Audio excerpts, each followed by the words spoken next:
మనం దాంట్లో చూసుకోవాల్సింది మనకున్న అంటే రూమ్ ఎలిజిబిలిటీ అండి. మన పాలసీ సమ్మేషడ్ ఎంత అనేది మనకు కంపల్సరీ తెలుసుకుంటారు. బేసిక్ గా ఎన్నాళ్ళ నుంచి మనం పాలసీ కడుతున్నాం, దాని కంటిన్యూటీ ఎంత వరకు ఉందనేది మనకు కంపల్సరీ మనకు తెలిసి ఉండాలి. ఇంట్లో ప్రతి ఒక్కరికి ఈ పాలసీ గురించి తప్పకుండా తెలిసి ఉండాలి.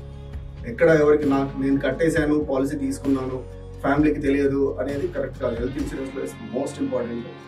ఆ సమ్మేషడ్ ఎంత కవరేజ్ ఉంది, దాని రూమ్ రెంట్ కవరేజ్ ఉంది, దాంట్లో మనం పే చేయాల్సినవి ఏమి ఉంటాయి అంటే కోపేమెంట్. కొన్ని కార్పొరేట్ పాలసీలో కోపేమెంట్స్ అని కొన్ని వాళ్ళు ఆప్షన్స్ పెడతారు. ఇండివిజువల్ పాలసీలో సర్టన్ ఏజ్ దాటిన తర్వాత మనకి కోపేమెంట్స్ పెడతారు. కోపేమెంట్ అంటే మనం పే చేయాల్సిన షేర్. ఒక 100 రూపాయలు బిల్ అయితే 80% ఇన్సూరెన్స్ కంపెనీ, 20% మనం కట్టాలనేది కండిషన్. అది కోపే.